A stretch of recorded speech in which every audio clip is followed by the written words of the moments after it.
নমস্কার, জানিয়ে দেব পশ্চিমবঙ্গ এবং দেশ ও বিদেশের বাছাই করা 30টি গুরুত্বপূর্ণ খবর। প্রথমেই থাকছে সংবাদ শিরোনাম। গণপিটুনি কাণ্ডে আরও গ্রেপ্তার মুখ্যমন্ত্রী। বারুইপুরে নিহত ইন্দ্রের বাড়ি যাওয়ার আগের রাতেই পুলিশের জালে 3 অভিযুক্ত। ইউনিয়ন রুমে কন্ডোমের প্যাকেট, মদের খালি বোতল, পাজামা। সুরেন্দ্রনাথের মতো বিতর্কে নিউ ব্যারাকপুরের কলেজ। ভাইরাল হতে গিয়ে গ্রেপ্তার, ক্লাসে মুখ্যমন্ত্রীর ছবিতে থুথু দিয়ে ভিডিও বানালো স্কুল ছাত্র। শিলিগুড়িতে শোরগোল। ধর্ষণের মাস্টারমাইন্ড রাজা কোথায় লুকিয়ে আসল মাথা। যারা পাবেন না আয়ুষ্মান ভারত, তাদের জন্য এবার বড় ঘোষণা মুখ্যমন্ত্রীর। 30শে আগস্ট পর্যন্ত চলবে অন্নপূর্ণা যোজনার ভেরিফিকেশন, কি বললেন মুখ্যমন্ত্রী। এবার মমতার সঙ্গ ছাড়ছেন অনুব্রত। ফিরতে চলেছে 2022 সালের আগের অবস্থা। রাজ্যের সমস্ত স্কুলে এবার বড় বদলের নির্দেশ শুভেন্দুর। ফের বারুইপুরে মুখ্যমন্ত্রী, নির্যাতিতা ও নির্দোষ ইন্দ্রজিতের পরিবারের সঙ্গে কথা শুভেন্দুর।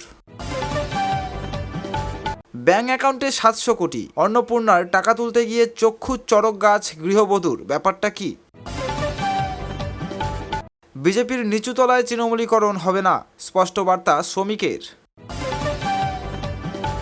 রাম মন্দিরে চুরি প্রকাশ্যে আনা হিন্দু ধর্মের বিরুদ্ধে আক্রমণ নয়, পবিত্র তীর্থের মর্যাদা রক্ষার প্রয়াস। 2 মাসেই বড় বদল, তৃণমূল জামানার ডামাডোল কাটিয়ে একগুচ্ছ কাজ বর্ধমান উন্নয়ন সংস্থায়। মাঝ রাস্তায় ট্যাঙ্কার থেকে ইথানল চুরি, বর্ধমানে সক্রিয় বড়সড় চক্র, সতর্ক পুলিশও। আগামী মাসে নদিয়া সফরে মুখ্যমন্ত্রী, প্রশাসনিক বৈঠকের পাশাপাশি থাকবেন সরকারি অনুষ্ঠানেও। এফসিআই গুদামে নিম্নমানের চাল, সারপ্রাইজ ভিজিটে গিয়ে ক্ষুব্ধ খাদ্যমন্ত্রী। ডিম থেরাপির ভয়ে বাড়িতেই তৃণমূল বিধায়কের নামে নিখোঁজ পোস্টার, চাঞ্চল্য দক্ষিণ হাওড়ায়। বন্ধুরা, এতক্ষণ শুনছিলেন সংবাদ শিরোনাম, এখন হবে বিস্তারিত। তার আগে আপনারা কে কোথা থেকে আমাদের ভিডিওটি দেখছেন আমাদের কমেন্ট করে অবশ্যই জানান। আর চ্যানেলটিতে নতুন হয়ে থাকলে চ্যানেলটিকে সাবস্ক্রাইব করে পাশে থাকা বেল আইকনটি প্রেস করে দেন এরকমই নিত্য নতুন আপডেট সবার আগে পেতে। গণপিটুনি কাণ্ডে আরও গ্রেফতার মুখ্যমন্ত্রী। বারুইপুরে নিহত ইন্দ্রের বাড়ি যাওয়ার আগের রাতেই পুলিশের জালে 3 অভিযুক্ত। বারুইপুরে গণপিটুনিতে নিহত যুবক ইন্দ্রজিৎ মণ্ডলের বাড়ি যাবেন মুখ্যমন্ত্রী শুভেন্দু অধিকারী। তার আগের রাতেই এই ঘটনায় আরও 3 জনকে গ্রেপ্তার করল পুলিশ। এ নিয়ে গণপিটুনি কাণ্ডে ধৃতের সংখ্যা বেড়ে হলো 5 জন। গত রবিবার বারুইপুরের সূর্যপুরে একটি পুকুর থেকে উদ্ধার করা হয় 12 বছরের বালিকার দেহ। তাকে গণধর্ষণের পর খুন করা হয়েছে বলে অভিযোগ। দেহ উদ্ধারের পরেই এলাকায় উত্তেজনা ছড়িয়েছিল। অভিযোগ, সন্দেহের বশে ইন্দ্রজিৎকে মারধর করা হয়, তাতে তার মৃত্যু হয়। ঘটনাস্থলে গিয়ে মুখ্যমন্ত্রী নিজে জানান, গণপিটুনিতে নিহত যুবক নির্দোষ ছিলেন। তার পরিবারের পাশে থাকার আশ্বাসও দেন শুভেন্দু। বারুইপুরের ঘটনায় একাধিক পৃথক মামলা হয়েছে। গণপিটুনির মামলায় এর আগে 2 জনকে গ্রেপ্তার করেছিল পুলিশ। শুক্রবার রাতে আরও 3 অভিযুক্ত ধরা পড়েছেন। তাদের শনিবার আদালতে হাজির করানো হবে। এছাড়া ঘটনার দিন পুলিশকে আক্রমণ, রেল অবরোধের মতো মামলায় অনেকে গ্রেপ্তার হয়েছেন। গত মঙ্গলবার বারুইপুরে এসপি অফিসে গিয়ে নির্যাতিতার পরিবারের সঙ্গে দেখা করেছিলেন মুখ্যমন্ত্রী। কথা বলেছিলেন ইন্দ্রজিতের পরিবারের সঙ্গেও। দোষীদের কঠোর শাস্তির আশ্বাস দিয়েছিলেন তিনি। নির্যাতিতার পরিবারের দাবি মেনেই সূর্যপুরে নতুন একটি পুলিশ ফাঁড়ি তৈরি করার কথা বলেন শুভেন্দু। 5 দিনের মধ্যে তা প্রস্তুত হয়েছে। শনিবার ফাঁড়ি উদ্বোধন করতে শুভেন্দু ফের বারুইপুরে যাবেন। প্রথমে নির্যাতিতার বাড়িতে তার যাওয়ার কথা, সেখান থেকে যাবেন ইন্দ্রজিতের বাড়িতে, তারপর পুলিশ ফাঁড়ি উদ্বোধন করে কলকাতায় ফিরবেন। ইন্দ্রজিতের পরিবারের অভিযোগ, ঘটনার দিন ঘরে ঘুমাচ্ছিলেন যুবক। কয়েকজন এসে তাকে মারতে মারতে টেনে বার করে নিয়ে যান। মারধরেই তার মৃত্যু হয়। ইন্দ্রজিতের মা বলছেন, আমার আসল রত্ন তো হারিয়ে ফেলেছি, বলার মতো আর কিছুই নেই। অমন জলজ্যান্ত ছেলেটাকে ঘর থেকে টেনে নিয়ে গিয়ে এভাবে মারলো। দোষীদের শাস্তি চান। সন্তান হারা মায়ের কথায় মুখ্যমন্ত্রীর উপরেই সবটা ছেড়ে দিয়েছি, উনি যা ভালো বুঝবেন করবেন। ইন্দ্রজিতের বাড়ি প্রশাসনের তরফে মেরামত করে দেওয়া হচ্ছে। বাড়ির সামনে বসানো হয়েছে সিসি ক্যামেরা। শুভেন্দুর কাছে দাবি দেওয়া এবং অভাব অভিযোগের কথা জানাবেন নিহত যুবকের পরিবারের সদস্যরা। এখনো পর্যন্ত পুলিশের তৎপরতা এবং সরকারের কাজে তারা খুশি। নাবালিকার গণধর্ষণ এবং খুনের ঘটনায় অভিযুক্তদের ইতিমধ্যে গ্রেপ্তার করা হয়েছে। এক অভিযুক্তের মৃত্যু হয়েছে এনকাউন্টারে। অভিযোগ, রাতের ঘটনার পুনর্নির্মাণের জন্য ঘটনাস্থলে তাকে নিয়ে যাওয়া হয়েছিল। সেই সময় পুলিশের অস্ত্র ছিনিয়ে তিনি পালানোর চেষ্টা করেন বলে পুলিশের দাবি। পুলিশের পাল্টা গুলিতে তার মৃত্যু হয়। এনকাউন্টারের ঘটনাও তদন্ত করে দেখা হচ্ছে। শুক্রবার সেই ঘটনাস্থলের ফরেনসিক নমুনা সংগ্রহ করা হয়েছে।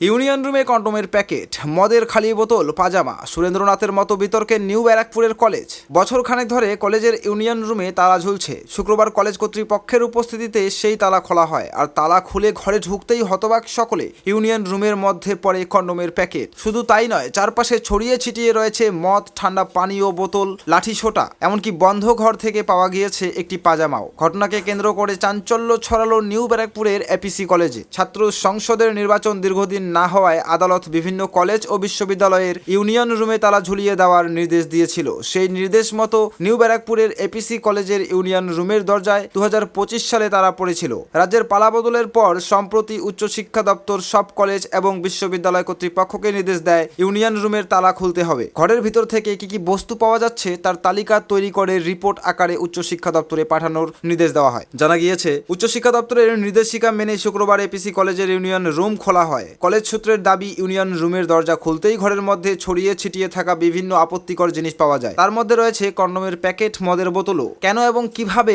কলেজের ইউনিয়ন রুমের মধ্যে এই সব আপত্তিকর জিনিস এলো তা নিয়ে প্রশ্ন উঠেছে। কলেজ পড়ুয়াদের একাংশের অভিযোগ, এই ইউনিয়ন রুমে তৃণমূল ছাত্র পরিষদের একচেটিয়া দখল ছিল। সাধারণ পড়ুয়াদের সেই ইউনিয়ন রুমে প্রবেশ ছিল নিষেধাজ্ঞা। ফলে বন্ধ ইউনিয়ন রুম থেকে যা যা সামগ্রী পাওয়া গিয়েছে তার দায় সংশ্লিষ্ট তৃণমূল ছাত্র নেতৃত্বকেই নিতে হবে বলে দাবি পড়ুয়াদের একাংশের। যদিও এ ব্যাপারে তৃণমূল ছাত্র পরিষদের তরফে কোনো প্রতিক্রিয়া মেলেনি। এই ঘটনায় উদ্বেগ প্রকাশ করেছেন ওই কলেজের প্রাক্তনীরাও। তাদের দাবি, শিক্ষা প্রতিষ্ঠানের ভাবমূর্তি নষ্ট করেছে যারা, তাদের চিহ্নিত করে কঠোর ব্যবস্থা নেওয়া হোক। ইতিমধ্যেই উদ্ধার হওয়া সামগ্রীর তালিকা প্রস্তুত করে উচ্চশিক্ষা দপ্তরে রিপোর্ট পাঠানোর প্রক্রিয়া শুরু হয়েছে বলে কলেজ সূত্রের খবর। আগে সুরেন্দ্রনাথ কলেজের ইউনিয়ন রুম এবং এনএসএস রুম থেকে উইপোকা ধরে যাওয়া বান্ডিল বান্ডিল নোট, আগ্নেয়াস্ত্র উদ্ধার ঘিরে হুলস্থুল পড়ে গিয়েছিল। কলেজের মধ্যে প্রকাণ্ড বেডরুম, মদের বোতল থেকে গর্ভ নিরোধক পর্যন্ত উদ্ধার হয়। পরে বারাসতের গভর্নমেন্ট কলেজের লাইব্রেরি রুমের মধ্যে থেকেও আপত্তিকর নানা জিনিস পাওয়া যায়। এবার একই ঘটনা দেখা গেল নিউ ব্যারাকপুরের এপিসি কলেজেও। এ প্রসঙ্গে ওই কলেজের কম্পিউটার সায়েন্সের অধ্যাপক ডক্টর কুণাল দাস বলেন, এটা সত্যি লজ্জার বিষয়। আমাদের পূর্বতন সরকার এবং তার ছাত্র সংগঠন শিক্ষা প্রতিষ্ঠানের মধ্যে কি করেছে তার প্রমাণ। এমন প্রতিষ্ঠিত এক কলেজের ছাত্র সংসদের ঘরে ব্যবহার করা কন্ডোম পাওয়া যাচ্ছে, এটা লজ্জার। তার দাবি, ওই ইউনিয়ন রুমে লাগানো তালা চাবি কলেজের কর্তৃপক্ষের কাছে ছিল না, কিন্তু তারপরেও ওই ঘরে টাটকা পায়ের ছাপ পাওয়া গিয়েছে। কুণালের কথায়, রাতের অন্ধকারে কেউ বা কারা এসে জিনিসপত্র সরিয়েছেন।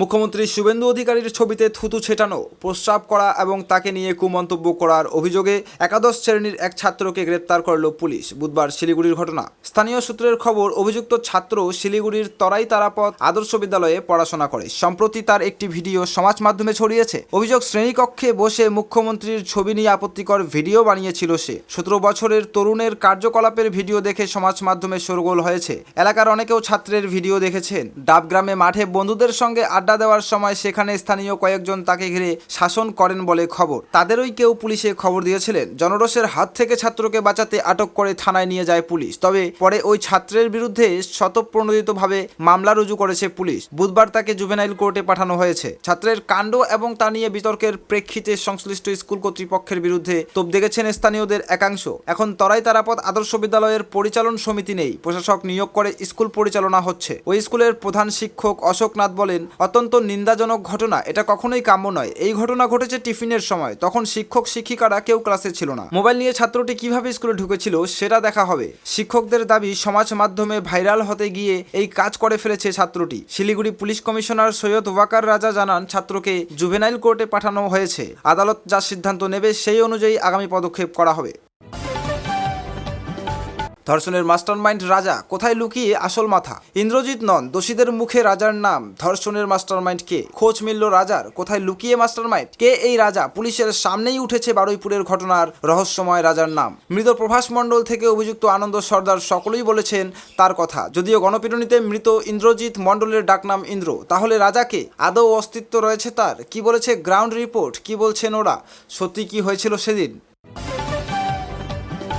যারা পাবে না আয়ুষ্মান ভারত তাদের জন্য এবার বড় ঘোষণা মুখ্যমন্ত্রী। বাংলায় আরও সরকারি বীমা নিয়ে বড় ঘোষণা করলেন মুখ্যমন্ত্রী শুভেন্দু অধিকারী। যারা আয়ুষ্মান ভারতের সুবিধা পাবেন না তাদের জন্য মুখ্যমন্ত্রী স্বাস্থ্য বীমা যোজনায় 5 লক্ষ টাকার বিনামূল্যে চিকিৎসা পরিষেবা শুধু পশ্চিমবঙ্গে নয় গোটা দেশেই এই কার্ডের মাধ্যমে বিনামূল্যে পরিষেবা পাবেন তারা। রেজিনগরের সভা থেকে এই কথা ঘোষণা করলেন মুখ্যমন্ত্রী শুভেন্দু অধিকারী। আয়ুষ্মান ভারত প্রকল্পের মাধ্যমে দরিদ্র ও আর্থিকভাবে পরিবারকে বছরে 5 লক্ষ টাকা পর্যন্ত বিনামূল্যে চিকিৎসার সুবিধা দেয় রাজ্য সরকার। দিনমজুর, গৃহহীন, কাঁচা বাড়িতে বসবাসকারী তারাই মূলত এই সুবিধা পাবেন। যাদের পাকা বাড়ি, 4 চাকা গাড়ি, সরকারি চাকরি বা যাদের মাসিক আয় 10,000 টাকার বেশি তারা এই প্রকল্পের সুবিধা পাওয়ার অযোগ্য।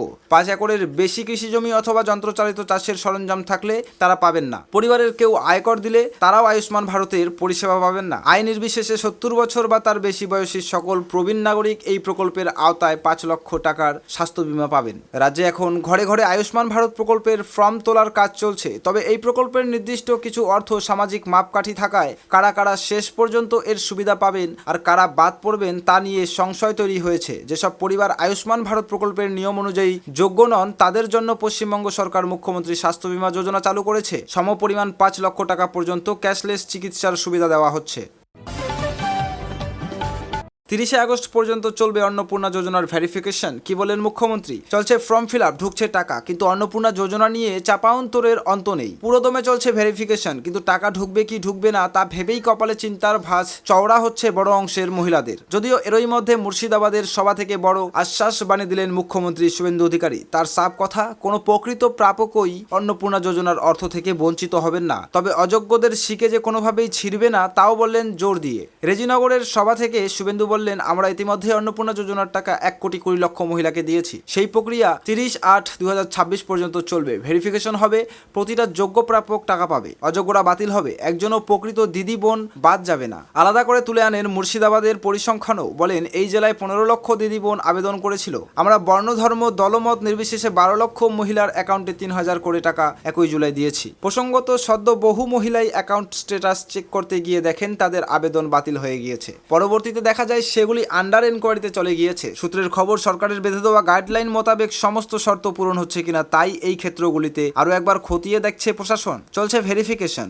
শুধু অন্নপূর্ণা যোজনা নয়, ফের একবার কর্মসংস্থান নিয়েও বড় কথা শোনা যায় মুখ্যমন্ত্রীর মুখে। বড় কথা বলেন রাজ্যের আইন শৃঙ্খলা পরিস্থিতি নিয়েও। রেজিনগরের সভা থেকে বলেন, আগামী মার্চ মাসের মধ্যে 1 লক্ষ কর্মসংস্থান হবে। এই সরকারের বয়স বেশি হয়নি, মাত্র 2 মাস। ইতিমধ্যেই সীমান্ত সুরক্ষার জন্য বিএসএফ এর হাতে জমি দিয়েছি। আমরা আইনের শাসন প্রতিষ্ঠা করার জন্য ভারতীয় ন্যায় সংহিতা চালু করেছি। আমরা জাতীয় কর্তব্য পালনের জন্য জনগণনার কাজ শুরু করেছি।